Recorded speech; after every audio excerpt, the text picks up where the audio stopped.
Welcome to Tech Blueprint, a window that lets you know the latest technology news in the world.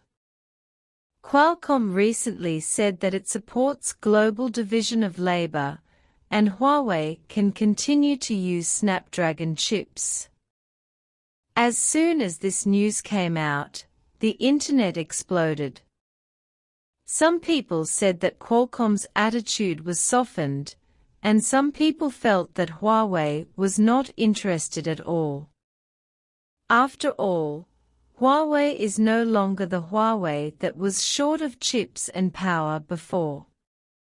Especially the Kirin chip, although it has been suppressed in various ways in recent years and forced to use old equipment, it has opened up a bloody road with its own strength.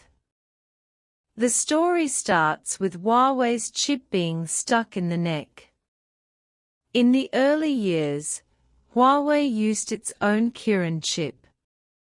Although its performance was not as good as Apple and Qualcomm, it relied on the optimization of integrated hardware and software, and the experience was still great. But later, for well-known reasons, Huawei's supply chain was completely blocked, and the most advanced equipment, materials and even technology were stuck in the throat. Especially the production line of high-end chips, Huawei couldn't use it even if it wanted to, and the output of Kirin chips suddenly fell to the bottom. Qualcomm extended an olive branch at this time, saying that it could provide Huawei with Snapdragon chips. But the problem is that Huawei uses other people's chips, which is equivalent to losing its own unique skills. Isn't this a matter of being controlled by others?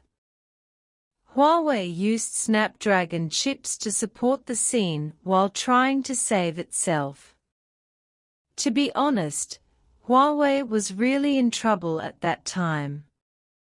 The equipment was old, the supply chain was suppressed, and even the most advanced lithography machines could not be used.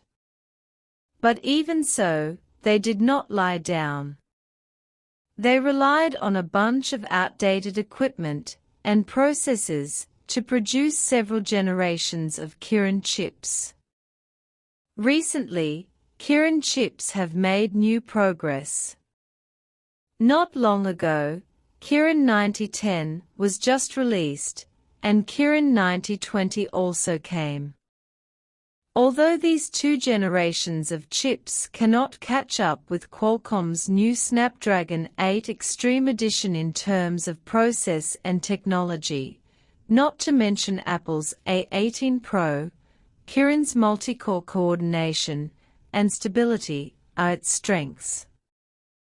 Especially in daily use, the fluency and battery life of Kirin chips are very good, and they have been recognized by many users. But this is not all smooth sailing. The progress of Kirin chips depends largely on improved processes and technological innovation. The cost of improving the process is high, the production cost has soared, and the yield rate is not high. In short, there are not many chips that can be used, but the cost of research and development is soaring. Fortunately, Huawei's user group is not so demanding on performance, as long as the phone is not stuck and easy to use. As for Qualcomm, although they say they support global division of labor, in fact, more people think that this is for their own interests. After all, Huawei was a major customer of Qualcomm before. Once Huawei stops purchasing Snapdragon chips, Qualcomm will suffer a lot of losses. Moreover, Huawei now has gradually developed its own complete chip solution, and can even develop Kirin flagship chips in adversity, which forces Qualcomm to reconsider its strategy. we have to mention other players in the industry. For example, Dimensity chips have also performed very well in the past 2 years. The newly released Dimensity 9400 has used a 3-nanometer process technology. Not to mention Apple's A18 Pro, which is so powerful that it is still the industry benchmark. The reason why these chips are so strong is the full support of the supply chain behind them. Advanced EUV lithography machines and top production lines are resources that Huawei cannot currently access. But Huawei's strength lies in the fact that it can still fight its way out even without these conditions.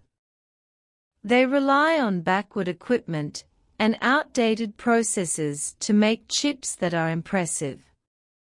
Some people say that it is a miracle that Huawei's Kirin chips can achieve the current level. Moreover, only Huawei can take this road because it has its own technical accumulation and talent reserves. If it was someone else, they might not even be able to touch the door. Qualcomm said that it supports Huawei to use Snapdragon chips, which is undoubtedly a signal. This is both an opportunity and a challenge for Huawei. The opportunity is that Snapdragon chips can keep Huawei's mobile phone business competitive in the short term. The challenge is that Huawei must improve its chip strength as soon as possible and cannot always rely on others. What will the next generation of Kirin chips look like? Can it surpass Qualcomm and Dimensity in performance? These questions still need time to answer. However, it is certain that Huawei has established a firm foothold in the chip field, and the next thing to do is to further improve its technical level. The future Kirin flagship chip may bring us more surprises. Netizens are talking about it, but whether it is ridicule or praise, everyone's attention to Huawei is still very high.